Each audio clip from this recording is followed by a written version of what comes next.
안녕하십니까. 세월호 국정조사 특위 야당 의원들입니다.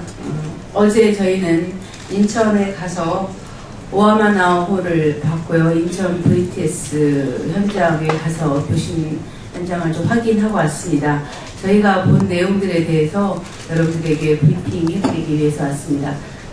우원식 의원님께서 먼저 말씀하시겠습니다.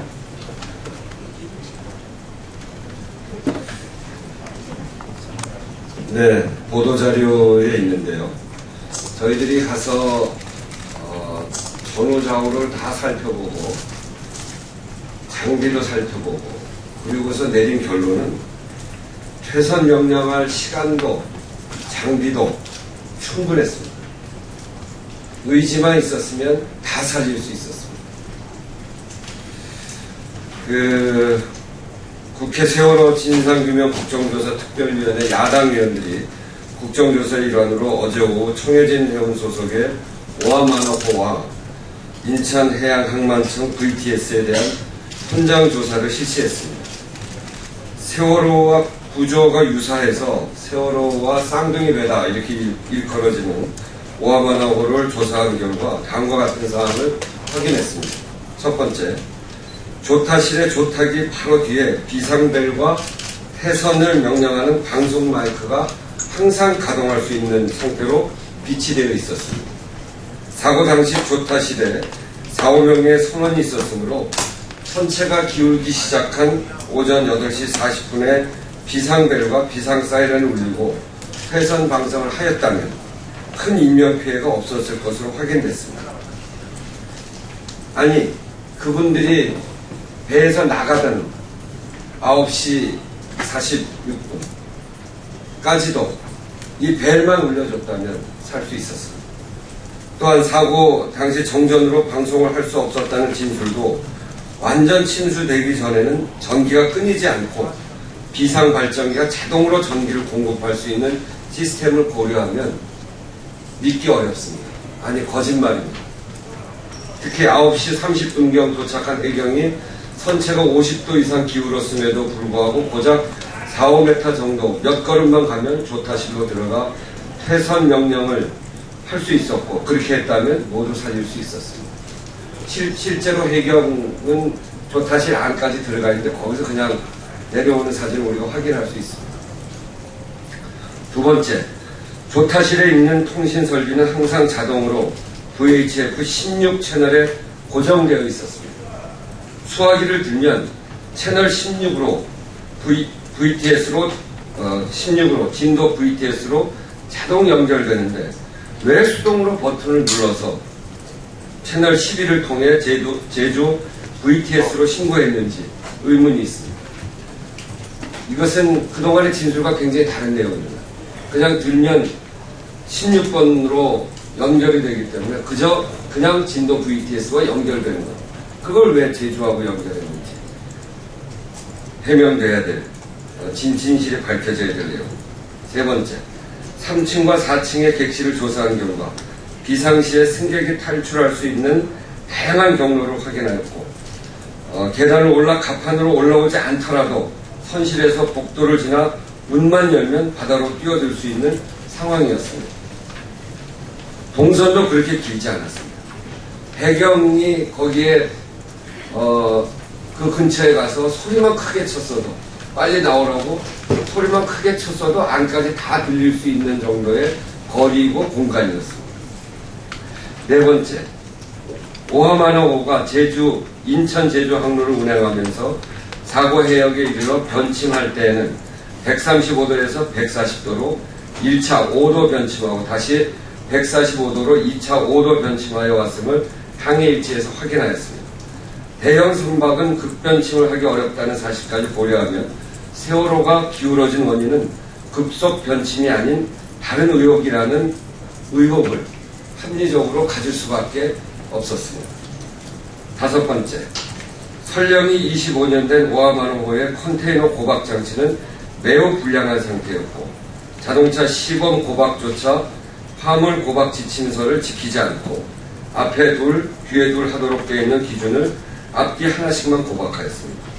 또한 배가 기울면 앞뒤 고박한 것은 도움이 되지 않을 것으로 보였습니다. 더더군다나 그 도박하는 직원들 말에 의하면 보통 때 오하마나호에도 차들을 실을 때 고박하지 할 수 없을 정도로 한 뼘 정도 간격으로 차를 싣기 때문에 고박하지 않고 나무 목심으로 바퀴만 보조적으로 이렇게 세우는 그런 장치만 하고 고박을 하지 않았다는 진술까지 받았습니다. 설령 20년 된 세월호도 고박이 부실했을 것으로 충분히 예상할 수 있습니다. 여섯 번째, 설령이 25년인 오하마나호는 전체적으로 매우 낡아 있었습니다. 20년인 세월호도 크게 다르지 않을 것으로 추정됩니다.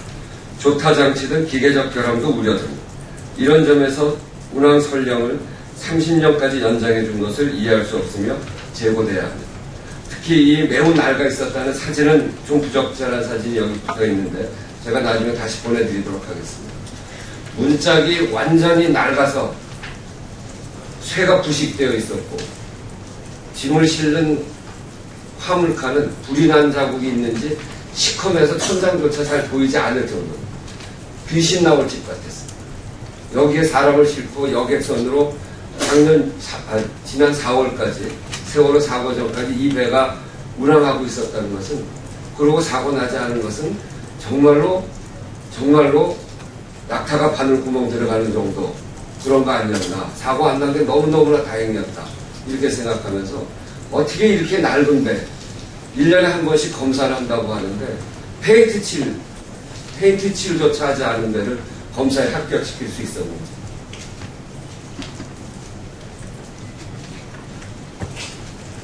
제가 말씀드린 문짝 상태입니다. 문짝 상태. 이런 상태로 검사를 받고 4월까지 운항하고 있어요.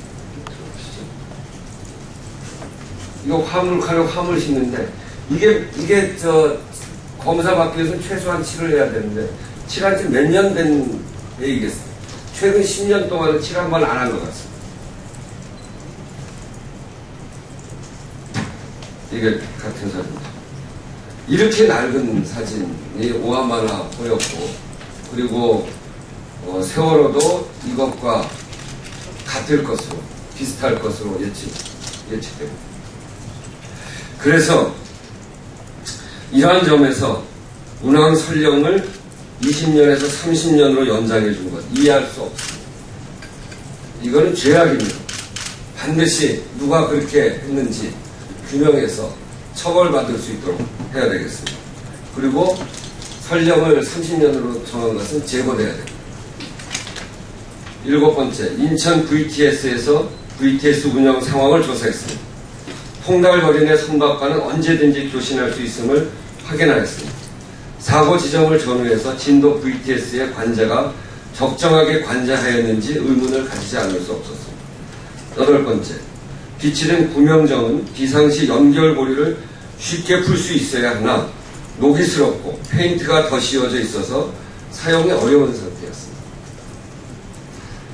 제2차 현장 조사는 6월 24일부터 1박 2일 일정으로 진도 VTS 목포 해경 3함대 사령부 영암 CC 조선과 대전에 위치한 선박해양 플랜트 연구소를 현장 조사를 할 계획입니다. 또한 앞으로 기관 보고와 청문회에서는 현장 조사에서 나타난 의문점과 의혹에 대해서도 철저히 조사하겠습니다. 저희들이 조사를 하고 나서 공히 느끼는 것은 기관 조사, 기관 보고를 하기 전에 이러한 현장 조사를 충분히 해야 되겠다. 어제 저희들이 오하마나호에 대한 현장 조사를 하지 않았으면 이 배가 어떤 상태였는지 소리로는 확인할 수 없었던 것들을 저희 눈으로 너무너무 많이 봤습니다. 진실에 접근하는데 어제의 현장 조사는 너무너무나 소중한 경험이었고 조사였습니다. 이렇듯이 이 사건의 진실의 문에 가까이 가기 위해서는 꼭 필요한 현장은 기관 조사, 기관 보고를 하기 전에 충분히 봐야 되겠다. 이것을 보지 않고 기관 조사 받는 것은 정말 부실로 갈 수 있겠다는 생각을 다시 한번 했으며, 새누리당은 더 이상 기관 조사를 앞당겨서 부실 조사로 이끌려고 하는 생각은 더 이상 버리고 더 이상 하지 말고 저희 새정치민주연합과 앞으로 현장 조사 일정을 함께 하기를 간곡하게 촉구드립니다. 이상입니다. 잠깐만 한 가지만 더 추가로 말씀드리고요. 저희가 보도자료를 만들 때 약간 빠진 부분이 있어서 여러분에게 배포드릴 때는 좀 다른 추가된 내용이 날 건데요. 아까 그 비치된 구명정 얘기를 저희 우원식 의원님이 발표문에서 하셨는데 이게 녹이 슬어서 페인트가 더 씌워져 있을 뿐만 아니라 이 구명정은 부력을 감지해서 자동으로 펴지게 되어 있는데 가보니까 부력을 감지하는 장치가 다 잘라지고 없었습니다. 그러니까 이거는 그냥 하얀 통일 뿐이죠. 만약 비상 상황이 되면은 이 묶여있는 밧줄을 칼로 잘라야만 쓸 수 있다고 우리 어제 같이 가신 예비조사원이신 선장님께서 이거는 장치가 쓸 수 없는 장치다 이런 이야기를 해주셨습니다. 그것도 저희가 나눠드린 자료에는 추가로 발표해드리겠습니다. 저희도 이제 본회의에 있어서 들어가도록 하겠습니다. 고맙습니다.